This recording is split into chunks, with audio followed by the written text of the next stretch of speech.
بسم اللہ الرحمن الرحیم۔ معزز ناظرین السلام علیکم and you are watching Voice of Muslims. معزز ناظرین، کالا جادو ختم ہونے کی کون کون سی نشانیاں ہیں؟ اگر یہ کالا جادو کسی شخص پر ہو جائے تو اس صورت میں اسے کون کون سے وظائف پڑھنے چاہیے، یہ سب جاننے کے لیے ہماری ویڈیو کو اینڈ تک دیکھنا مت بھولیے گا۔ معزز ناظرین، جس طرح کالے جادو ہونے کی نشانیاں ہوتی ہیں، اسی طرح اس کے ختم ہونے کی بھی نشانیاں ہوتی ہیں۔ بے شک کالا جادو برحق ہے اور اس کا علاج بھی برحق ہے۔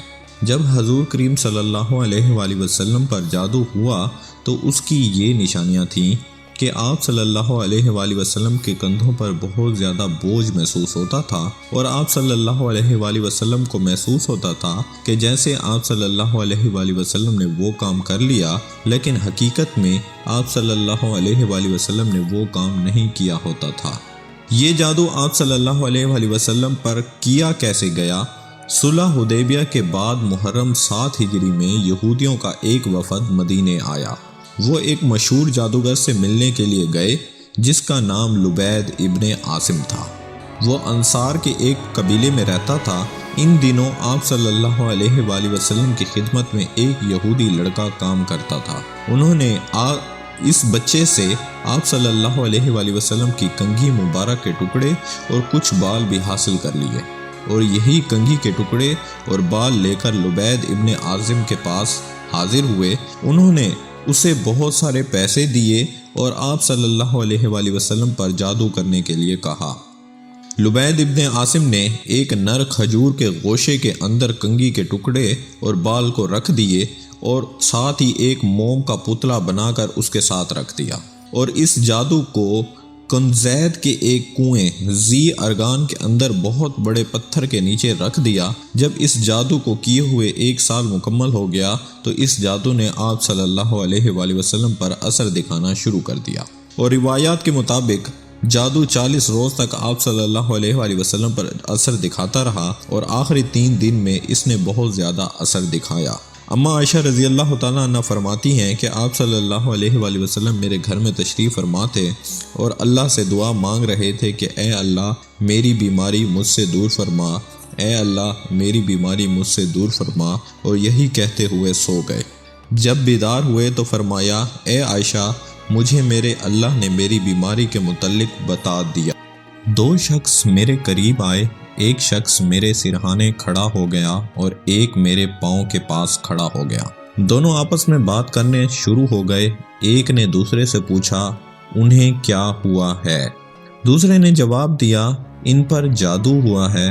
پھر پہلے نے پوچھا یہ جادو کس نے کیا؟ تو دوسرے نے جواب دیا یہ جادو لبید ابن عاصم نے کیا ہے۔ پھر سوال ہوا یہ جادو کس چیز پر ہوا ہے؟ تو دوسرے نے جواب دیا کنگھی کے ٹکڑے اور بالوں پر ہوا ہے۔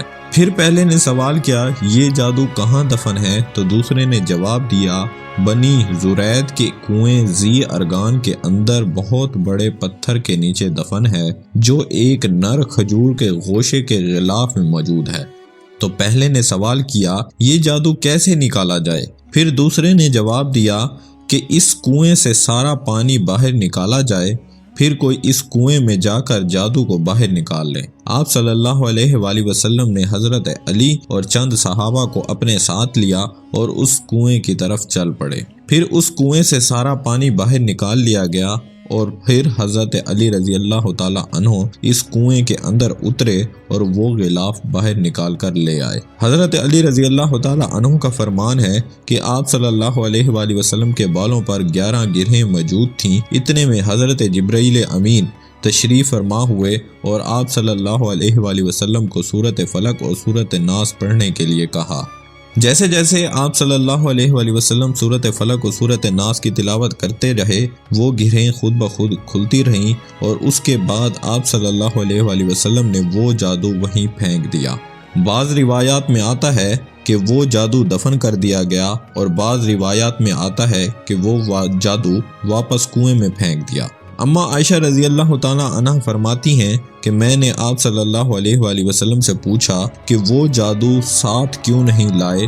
تو آپ صلی اللہ علیہ وآلہ وسلم نے فرمایا کہ وہاں کا ماحول بہت زیادہ ڈراؤنا تھا۔ وہاں کھجور کے درخت تو موجود تھے، لیکن ان پر پھل اس طرح سے لگے ہوئے تھے کہ جیسے کوئی اژدہا یا کوئی سانپ کا پھن ہو، اور اس کنویں کا پانی ایسے تھا جیسے کوئی زنگ آلود پانی ہو، اور مجھے ایسے محسوس ہو رہا ہے جیسے کسی قیدی کو آزادی مل گئی ہو۔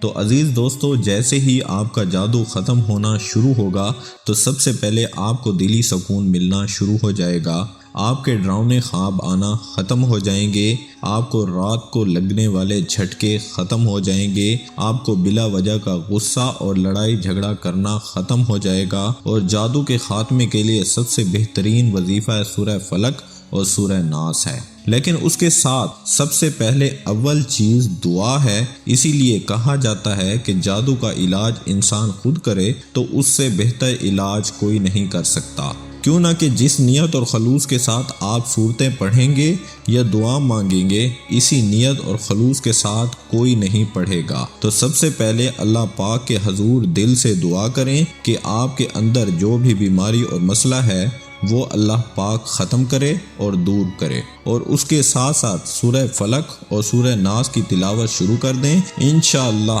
باحکم خدا آپ کا جادو مکمل طور پر ختم ہو جائے گا، اور اس کو اپنی روز کی روٹین بنا لیں، یعنی رات کو سونے سے پہلے آیت الکرسی، سورۃ بقرہ کی آخری 2 آیات، سورہ اخلاص، سورہ فلق اور سورہ ناس ہر رات سونے سے پہلے پڑھ کر اپنے اوپر دم کر لیں۔ انشاءاللہ آپ کی ہر طرح کی بیماریاں اور مصیبتیں دور ہو جائیں گی۔ اللہ پاک سے دعا ہے کہ اللہ پاک ہمیں اپنے حفظ و امان میں رکھے، اور کشمیر اور فلسطین کے بھائیوں پر خصوصی رحم فرمائے، اور انہیں آزادی کی نعمت سے مالا مال کرے۔